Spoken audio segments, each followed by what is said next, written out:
আজকে আমার ভিডিওটি পশ্চিমবাংলার সাধারণ মানুষের স্বার্থে। পশ্চিমবাংলার ভোটারদের ভোট নিয়ে পশ্চিমবাংলা বিধানসভায় 294 জন বিধায়ক পৌঁছান।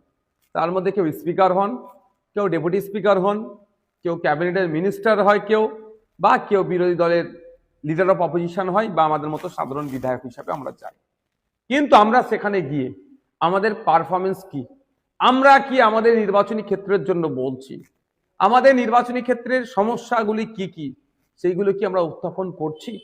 যদি করে থাকি ভালো কথা, আর না করলে তাহলে বিধায়ককে প্রশ্নের সম্মুখীন হতে হবে। এই প্রশ্নের সম্মুখীন কিভাবে আপনারা করবেন বা বিধায়করা কিভাবে হবে, যদি সাধারণ মানুষই না জানতে পারে, তাদের বিধায়ক পশ্চিমবাংলা বিধানসভাতে গিয়ে যেখানে আইন তৈরি হয়, যেখানে আইনের সংশোধনী হয়, যেখানে কোশ্চেন উত্তরের পর্ব থাকে, যেখানে মেনশন পর্ব থাকে, যেখানে 0 আওয়ার বলে একটা সময় থাকে, সেই এতে এইগুলো ইউটিলাইজ করছে কি করছে না, না মাসের শেষে 1,21,000 সামথিং টাকা নিয়ে বাড়ি চলে আসছে, এটা তো দেখা দরকার।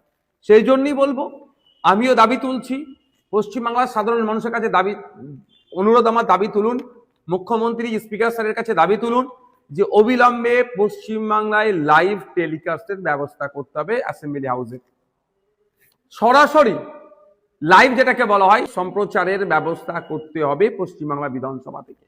আপনারা পশ্চিমবাংলার কেউ ভাঙড়, ক্যানিং, মন্দিরবাজার, বারাবণী, বিনপুর, পুরুলিয়া, দার্জিলিং, পশ্চিমবাংলার যে কোনো প্রান্তের মানুষ দেখতে পাবেন তার বিধায়ক আইনসভার মধ্যে গিয়ে তাদের জন্য কি বলছেন, রাজ্যের জন্য কি বলছেন, রাজ্যবাসীর জন্য কি বলছেন, বাংলাকে এগিয়ে নিয়ে যাওয়ার জন্য কি কি প্রস্তাব রাখছেন বা কি আলোচনায় অংশগ্রহণ করছেন দেখতে পাবেন। আমরা দেখছি তো বড় বড় করে কথা বলছে বাইরে, কিন্তু আইনসভার মধ্যে ঢুকে তার কোনো কথা নাই। ফেক এসটি/এসসি সার্টিফিকেটের জন্য কোনো কথা বলছে না। ওবিসি সার্টিফিকেট নিয়ে সংখ্যালঘু মুসলিম সমাজকে যে বঞ্চনার শিকার হতে হচ্ছে, এ নিয়ে কোনো কথা বলছে না। এরকম শিক্ষা ব্যবস্থা নিয়ে কোনো কথা নাই। বিড়ি শ্রমিকদের যে আপনার যে অর্থ বরাদ্দ করা দরকার, তাদের কাজের জন্য যে মূল্যায়ন করা দরকার, সেটা হচ্ছে না।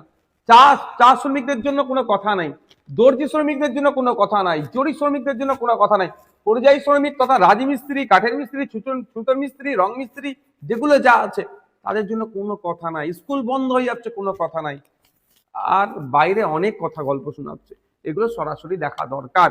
সেই জন্যই সাধারণ মানুষকে বলবো, আপনারা দাবি তুলুন। কারণ আমরা জানি সুপ্রিম কোর্ট, দেশের সর্বোচ্চ বিচারালয় সুপ্রিম কোর্টেও লাইভ চলছে, কলকাতা হাইকোর্টে লাইভ চলছে, বিভিন্ন জায়গায়